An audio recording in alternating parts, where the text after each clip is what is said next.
کس کو؟ جو تمہاری طرف وحی کی گئی ہے۔ انک علی صراط مستقیم، بے شک تم سیدھی راہ پر ہو۔ یہ ہے اس آیت شریفہ کا ترجمہ۔ رسول کریم صلی اللہ تعالیٰ علیہ وسلم کو تسلی دینے کے بعد رب کائنات نے فرمایا، اے میرے محبوب صلی اللہ علیہ وسلم، یہ جو کافر لوگ آپ کے معجزات دکھانے کے باوجود آپ کی بات نہیں مان رہے، آپ کفار کی سرکشی پر رنجیدہ نہ ہوں، بلکہ ہماری کتاب رحمت کو مضبوطی سے تھامے رکھیں اور اس کے احکامات پر عمل کرتے رہیں۔ بے شک اللہ نے جو آپ کو دین دیا ہے، اس دین کے اندر کوئی ٹیڑھا پن نہیں ہے۔ قرآن مجید میں اور مقامات پر بھی نبی رحمت صلی اللہ علیہ وسلم کو قرآن پاک کے احکامات کی پیروی کرتے رہنے کا حکم دیا گیا اور آپ کے سیدھی راہ ہونے کے بارے میں ارشاد فرمایا گیا۔ آگے سنیے، فرمایا وَإِنَّهُ لَذِكْرٌ لَكَ وَلِقَوْمِكَ وَسَوْفَ تُسْأَلُونَ، آیت نمبر 44۔ ارشاد فرمایا، اور اے حبیب صلی اللہ علیہ وسلم، بے شک یہ جو قرآن پاک ہے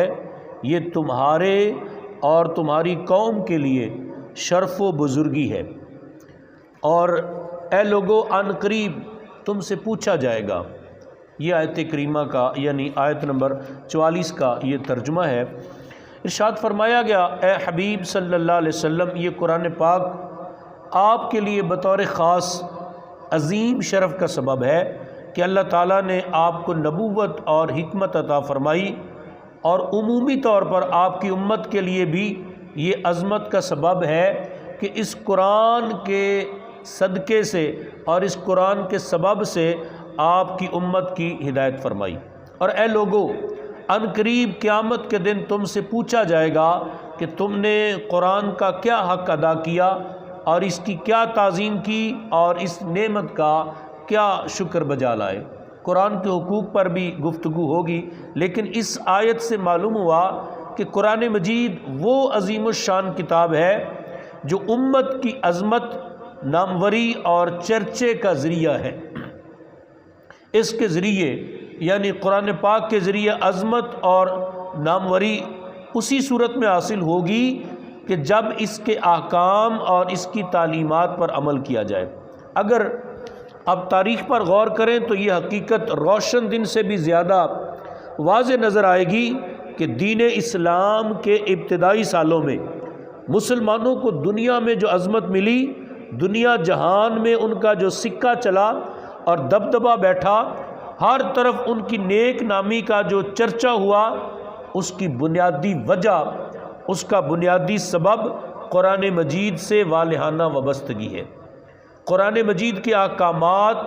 اور قرآن مجید کی تعلیمات کو اپنی جان سے زیادہ عزیز سمجھنا اور مشکل ترین حالات میں بھی قرآن کی تعلیمات پر عمل رہنا، یہ ان کی عظمت کا سبب تھا، ان کی ناموری کا سبب تھا۔ اور فی زمانہ مسلمان دنیا بھر میں جس ذلت اور رسوائی کا شکار نظر آ رہے ہیں، اس کی سب سے بڑی وجہ قرآن مجید کی وابستگی ختم ہو جانا ہے، اس کے احکامات کی پیروی نہ کرنا، پرواہ ہی نہ کرنا کہ قرآن ہمیں کیا کہتا ہے اور اس پر عمل چھوڑ دینا،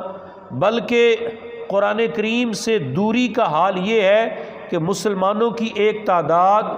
قرآن پاک کے دیے ہوئے احکامات اور اس کی روشن تعلیمات سے خبر ہی نہیں رکھتے، ان کو معلوم ہی نہیں ہے، انہوں نے کبھی جاننے کی کوشش ہی نہیں کی کہ قرآن ہمیں کیا کہتا ہے۔ اولاً تو ہم قرآن پڑھتے ہی نہیں ہیں، بہت سارے لوگ آپ کو قرآن پڑھنے والے نظر نہیں آئیں گے، اور اگر کوئی پڑھتا بھی ہے تو ہم نے اس کے معنی، اس کے مطالب، اس کی تفسیر پر ہم نے کبھی غور کرنا گوارا نہیں کیا۔ حتیٰ کہ صرف قرآن مجید کا عربی متن پڑھنے کا کہا جائے تو بھی بہت سارے لوگ ایسے ہیں جن کو قرآن پاک سے ہی پڑھنا نہیں آتا۔ آپ اپنے گھروں میں سوچیں، گھروں میں ہفتوں مہینوں قرآن مجید سنہری کپڑوں میں ملبوس رہتا ہے، اور موقع ملنے پر خواتین اس کی گرد و غبار طے صاف کر کے دوبارہ اسی مقام پہ رکھ دیتے ہیں، حالانکہ قرآن کا یہ مقصد نہیں تھا۔ قرآن کا مقصد تو یہ تھا کہ ہم پڑھتے پڑھ کے اس کو سمجھتے اور سمجھ کر عمل کرنے کی کوشش کرتے۔ کیا خوب کہا، درس قرآن ہم نے نہ بھلایا ہوتا، یہ زمانہ نہ زمانے نے دکھایا ہوتا، دیکھے ہیں یہ دن اپنی ہی غفلت کی بدولت، شکوہ ہے زمانے کا نہ قسمت سے گلا ہے، فریاد ہے کشتی امت کے نگہباں، فریاد ہے کشتی امت کے نگہباں، بیڑا یہ تباہی کے قریب آن لگا ہے۔ اس آیت مبارکہ کو سامنے رکھتے ہوئے ہر مسلمان کو چاہیے اپنی حالت پر غور کر لے کہ اس نے قرآن کا کتنا حق ادا کیا ہے، قرآن کی کیا اس نے تعظیم کی ہے، اور اس نعمت کا کتنا شکر بجا لایا ہے، اور اس کے احکامات پر کتنا عمل کرنے کی کوشش کی ہے۔ رب تعالیٰ کی بارگاہ میں دعا ہے رب العزت مجھے اور آپ کو پاک کلام سمجھ کر عمل کی توفیق نصیب فرمائے،